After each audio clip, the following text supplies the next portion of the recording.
So I want to make another video of a few topics. Finished my first week of school Monday. Tomorrow, sleeping a little bit late today. It's gonna be kind of probably a rough morning. I got a test Tuesday. Finished my 2 chapters, and I did pretty good, I think. I spent about, I don't know, I think 4 hours per day, at least, at the library for Saturday and Sunday. I mean, Friday and Saturday, and then Sunday, I, pretty much took a break. Some of the stuff that I was reading was very questionable because I had to use common sense, and there's a lot of things that are going through my mind that tend to aggravate me, but I do my best. Just focus on this, don't worry about anything else, just focus on this.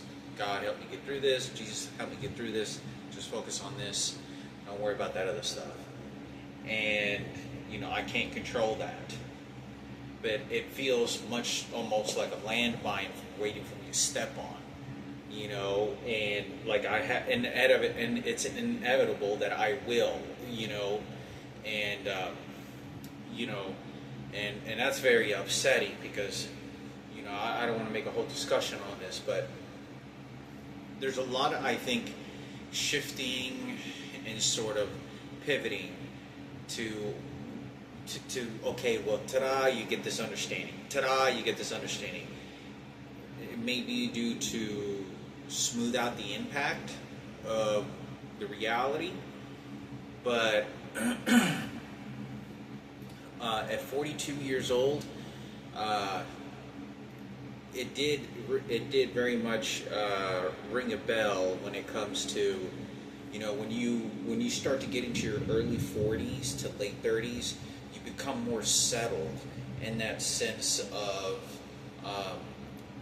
probably not just because testosterone and because of you're sort of the physical body isn't just what it used to be, and so your mind sort of tends to focus more, at least for me it seems, attentively with education than it was before. The only thing it is a bit of a gamble. It is a bit of a gamble when I'm dealing with, okay, I'm not sitting here trying to play pretend, like I'm not HIV positive, and it's not to even just worry about that, or maybe that isn't the fact.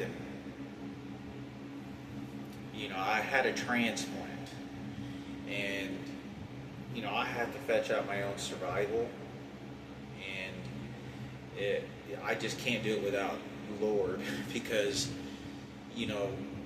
I can't do anything about the past, and this was so poorly managed that I just can't. There's nothing that I can do about it. No matter how much I want to get angry, no matter how much I want to say I want to do this and that, nothing is going to change that. And it leaves you, for an individual, to be bitter and rotted.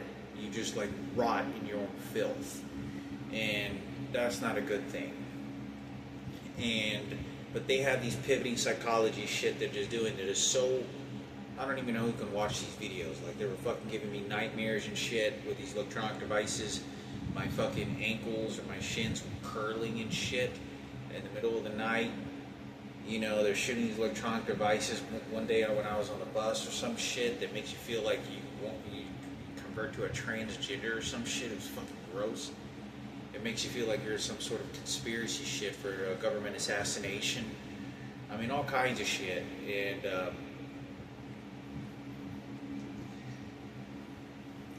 I just need to focus on school and Jesus to help me.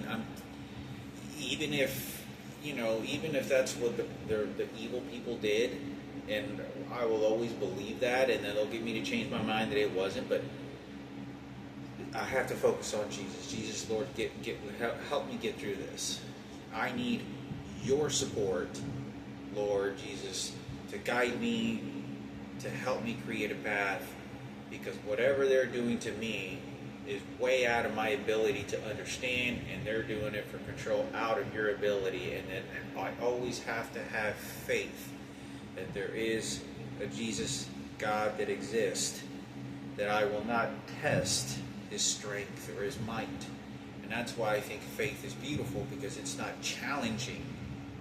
It's, you ask but you may not receive, because in the way that you, whatever it is, but it's the faith, that the continuous faith.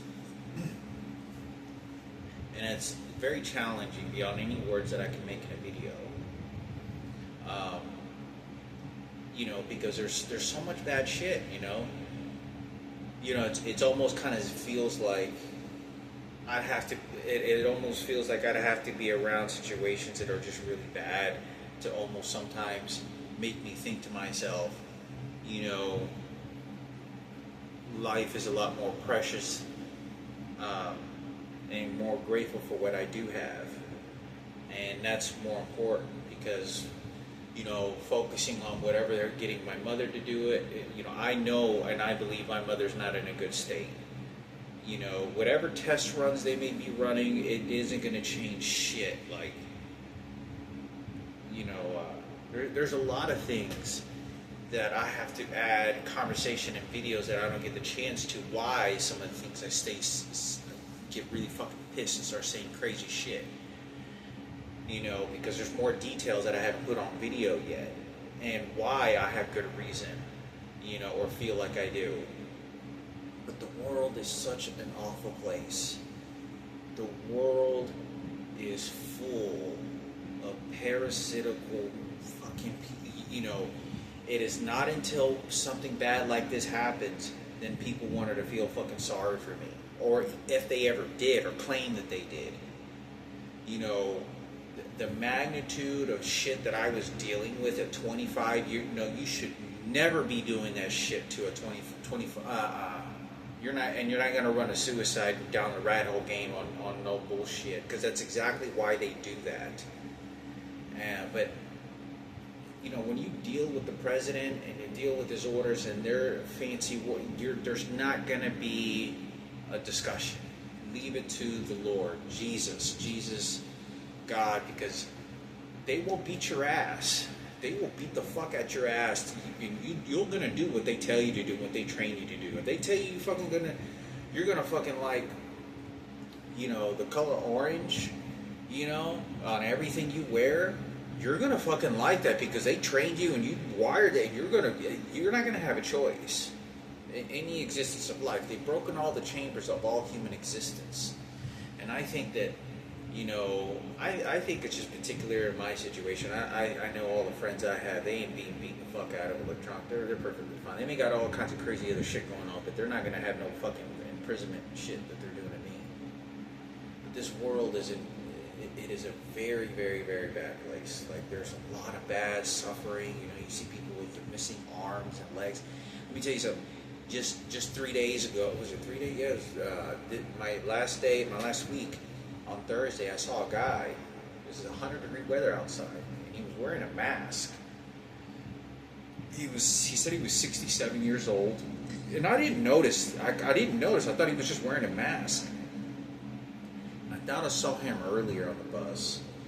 I walked around. There was a car that almost hit me and ran into me and shit. So I walked all the way around the bus. I just noticed I didn't really notice him, and I was probably there 5 minutes, 10 minutes. And I still had another 5 or 10 minutes to wait for the bus. And I look over and it looks like he has some sort of dark blood or it looked like some flesh. So I go over there and walk near him, and just kind of scoot over, and I notice he doesn't have a nose. And it looks like it's like black, like it, how like dry blood. And I asked him, I said, "Sir, may I ask what happened? Because he was wearing a mask that had cloth on it, and to me, that doesn't look very disinfectant to me. That mask that he had on wasn't clean, necessarily clean, and it didn't look like it was very antibacterial. It wouldn't look, I wouldn't put a cloth on there like that because the bacteria seems to be built very likely on a piece of cloth like that. I would imagine it would have been a different type of material and a newer material. And so it looked very passive immediately, but he asked him and he said he had cancer and he was in the sun. Well, I said, what gave him cancer? And he said, I was in the sun a lot. And I guess, I don't know if it was him working in the sun, in the heat, but he had nothing. I didn't ask him to remove it. It looked like it was just, he said it was cancer that I was looking at, that it had eaten away, and it was just like, and he said, they're thinking about putting me on chemo. Man, I'm 67 years old, man. I ain't fixing to go on no chemo, man. And his voice sounded fine. And he kind of looks, he said, okay, thank you, sir. And I just talked to him for a little while, and this world, is just like, you really have to be, if you don't ever feel grateful for what you have, look for people that don't have what you do have, and you can be grateful for what you do have, if that makes any sense. Because, it's not just about that, it's also about what I want to do. Obviously, I think it's very educational and very good for me that I get this, because I'm learning a lot about germs. I'm learning a lot of this stuff has all been common sense. Like 80% of this is it's already information I already know. But it is a great understanding for the structure and how it's applied to these types of nursing facilities or these long-term care facilities. And we watched a video of like a guy dying, and it was like his last breath, and it's like, and they covered his eyes, and he kind of looked like Mr. Morosky, this guy that I saw years ago, before I went to London,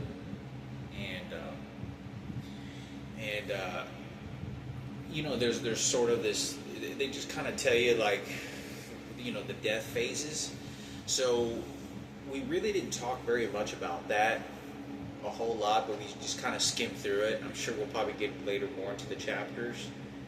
But I'm not, in my opinion, I really don't think they're going to have me run into, do some of the, I don't think they're going to have me run to some of the more harsher stuff, because I didn't know this. To my understanding, CNAs don't do this because you're not medically trained enough.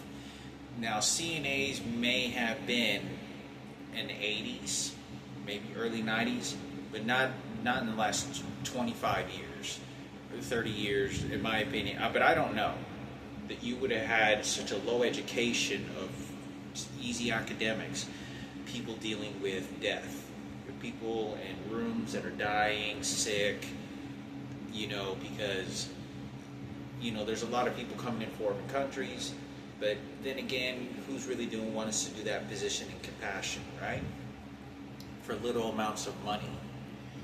And, because it's a very dangerous job. And when I say it's a very dangerous, you're dealing with spirituality, religion, the extremes of all sensitive existence, and the end of something that we do not understand.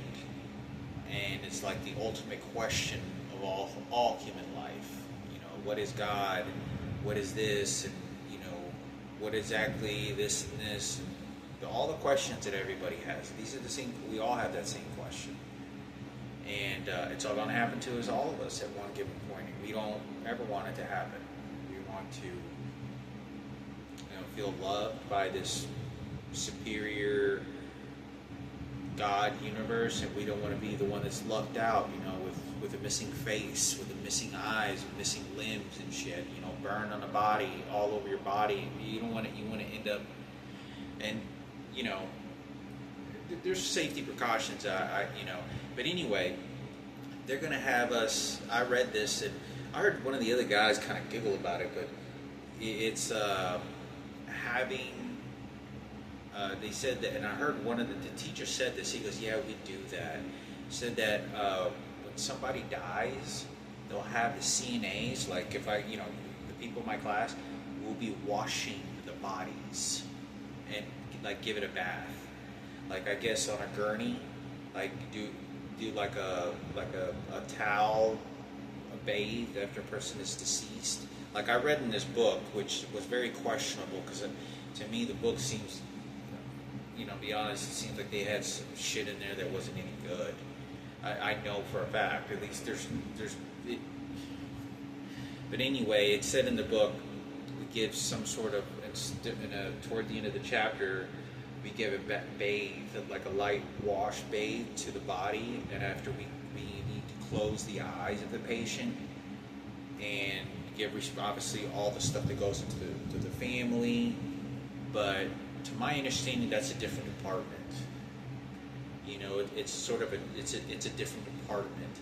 Now, there's always, I understand that very clearly. You walk into rooms, and I may walk into a room if once I graduate, as just to start working, I could walk into a room and be the person that finds a patient that is no longer alive. You run your runs, and then you're doing something else. You walk in, and the person's just laying there, no longer alive. Natural causes, I had nothing to do with it.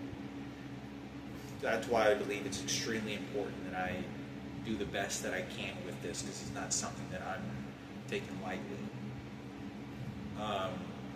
But I don't know. It's there's a lot of I think the teacher isn't very good. There's all this kinds of other shit that's kind of going on that makes me think about whether any of this is legitimate. I just kind of roll with it as much as I can to get through this class and then jump to the next class. I don't know yet. I think very likely could jump to the next class, or I'm going to go do assignment somewhere in a different state, Los Angeles or Orlando, who knows, Hawaii, I don't know. Do a CNA traveling, do an assignment for 3 months, and then get back to Dallas, visit my mother, and but I don't know if I want to do this or just go ahead and finish up a PCT. I don't think patient care technician, I'm not sure if they do assignments as well, but they said the CNAs can apply for a patient care technician, which doesn't make sense because they actually work in hospitals, and I don't know what the situation, because you have to do vital signs, and I haven't learned. I wasn't even aware we do even vital signs, because CNAs I don't even think do vital signs. CNAs are the very ground foundation of the people, the patient, the residents you come in contact with. But like I said, I'm trying my best. I have to think of the Lord to get me through this. Lord Jesus, help me get through this. Take my time. Pace myself, relax, try not to think about anything else other than my accomplishment, medical understanding, memorization of this material, and figure out how to sort of memorize in these sort of patterns so that I can retain the information when I'm on the site. Obviously, there's going to be things that the best advantage I think I have in this entire situation is that I've been there so many times that I was used to it. Now, let me tell you something. I take this, I take this with the most dearest of seriousness. This is not a place that is to joke around body bags and death. This is not the place. And, is to, let things happen in their natural way, in the continuation, and positivity and hope, hope of appreciation of life. The way that it's healthy to keep a distance is always understanding you don't know why this person ended up here. You know, some of these residents understanding it, just like I was with my father, and I looked at my father like this. I never scummed my father, but I understood he put himself there. You never know exactly all the details. Obviously, never. You don't know if this person could have molested or raped 3 or 4 different kids, and they never got caught. They really did some awful shit throughout their life, and they got old, and then they got there. And you know, that's how you understand that it's your job, and you are empathetic and understanding, but it's your job, and that's how you don't absorb too much shit. You don't absorb it, you know, because it'll affect you and what you need to do, and that's how you can sort of help keep your distance, because you don't know what they had done. You just give them the benefit of the doubt that was, you know, it was just the natural causes of a lot of shit. You know, there are some people out there, you know, they went throughout their whole life, and they got pretty lucky and did a lot of awful shit before they got there. And you never want to think that, you know. But it helps keep the distance, because you sort of retain, like, when I leave there, you know. But there's a whole lot of aspects to that situation, you know. I think it's very, very good that I'm taking this class, 100%. I think it's very, very good, because, you know, you learn sort of all these different sort of systems and things that they would apply to work in a type of environment. You know, you put on a suit. There's all these different types of bacteria that you have to be very careful with. It also helps me exercise for myself. The safety of bacteria, you know, anally fluids, urine, mouth, eyes, nose, mucous membranes, you know, cuts, abrasions, anything like that could spread germs, to be as clean as possible, retain, you know, it's just like one of the things that, you know, was like pretty interesting. You know, washing your hands just takes the germs away. It doesn't kill the bacteria. But you can use antibacterial hand sanitizer, and it disinfects. But it does not kill and exterminate and sterilize everything.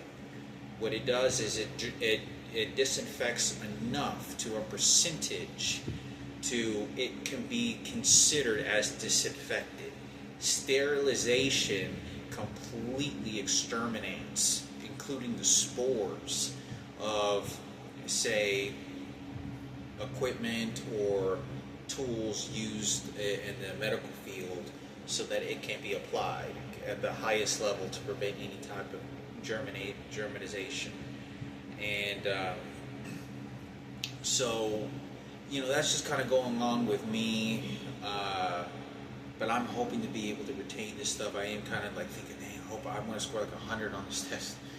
You know, I think I'm going to barely pass, because I felt like I didn't even make the bed good enough, you know, the other day, and I sort of kind of stumbled across a bunch of crap, you know. But I'm hoping to just get through this and see what the next class is, or whatever, go on my assignment and see what that next class is.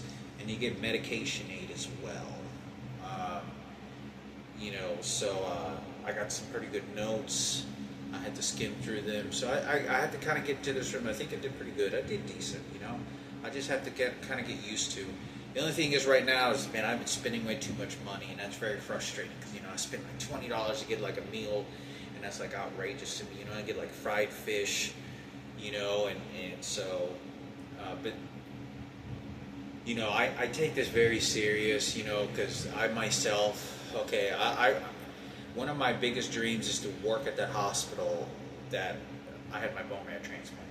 Let me tell you, it is going to be, it'll by far, it'll be one of the most profound experiences ever in my life to work in that environment again. To walk in that room, to work in that hallway, to work in the different hallways that I was in, where I had my blood and then, you know, my bone marrow transplant, which they had patient care technicians and I don't. They didn't have CNAs, but they had patient care technicians. You know, worked there for a little bit. You know, but it'd probably, you know, me personally haven't gone through this, but you know, the best way that I think an outlook is this world is there's a lot of bad, you know, and it passes by really fast. You know, I got my own situations. You know, I know I shouldn't be smoking. I smoke cigarettes all the time. I shouldn't be smoking. I cut down quite a bit. You know, which is always good for me to be able to. But you know, in 6 months I'll be 43 years old. There's a lot of things that's going on. I had a conversation with my mother I didn't want to have. You know, and I'm like, you know, what happens when the day that they tell me, okay, you have testicular cancer? These benign tumors are now turned into cancer, and we have to remove, you know, 40% of the cartilage and tissue from your penis and testicles, and remove that. Okay? So then what happens then? So they just say you found this, I was HIV positive, and you found this miracle girl. Yeah. Why don't you give her some genitals she's going to enjoy, because the sex is involved in a relationship for a couple of years before he has his shit cut off, and now you're going to treasure that again because it fucked me up. No, it's because it was HIV. No, it was because of Patricia again. No, it was because of... No, now give this one a mascot too. Yeah, now go laugh at the girl that now is going to get a half cutting off dick now, though, huh? And you do that in front of public, in front of everybody.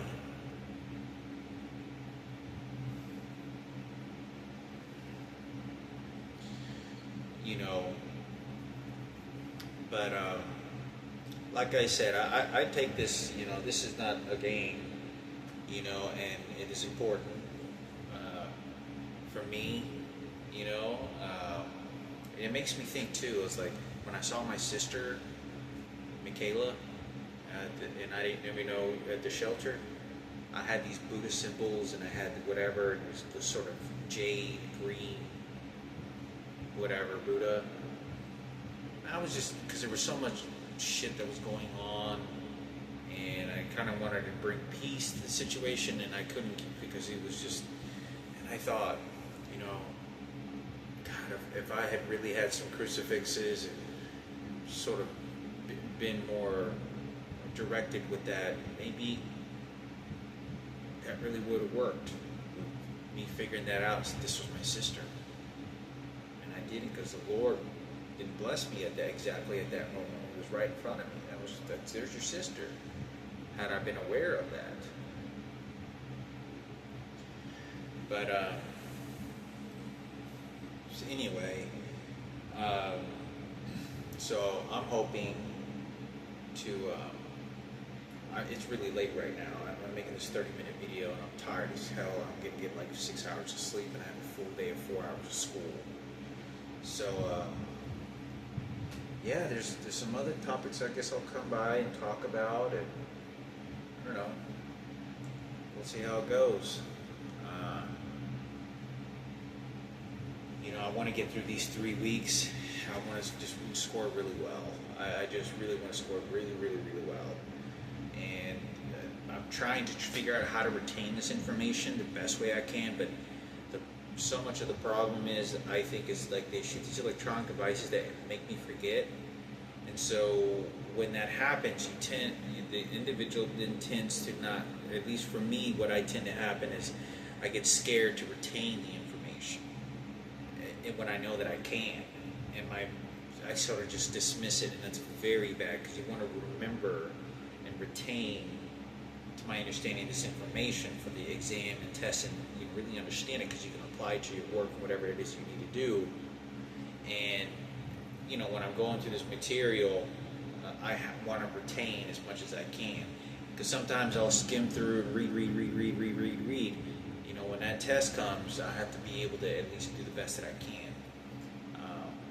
So I'm looking forward toward that, and we'll see how it goes. I'm just gonna relax. Still got 3 more weeks to go. Finish my first week. There's a lot of shit, psychology shit that they're doing to my mother, and they tell. I mean, I gotta have. I cannot do without the Lord Jesus, and I'm hoping that He gives me and allows me a path to get a high education, and make something, of my life, and that I would like, and Jesus would, in the medical field, because it's far. When you're going against as number of people as I have, and for so long, what it does to your body and brain and your spirit, it's like you're singled out in the fucking world. It's like, kind of very much felt like when I walked into Alaska, riding my bike for about 7 hours in the entire city of Anchorage, for a huge amount of exercise for like 7-8 hours, and I go like treasure hunting, and I walk into this open field, and it was like a eureka. I don't know how to explain it, and it was like I was on a different planet. I was completely on a single planet by myself. There wasn't anyone left. I was just all by myself in this sort of universe of God, and Jesus, that even as big as this world is, as little as I am, is as important as I was to God. And this world is horrific, I mean, I can't wait to even get to like India, where like Mother Teresa worked, like go to places like that for like, do like a 3-month assignment there, and so, I'm still looking to go to Africa, but we'll see how things go. There's a lot of, it gets way, very, very tough, very hard. I'm trying my best, and I have to keep the Lord Jesus to help me get through this.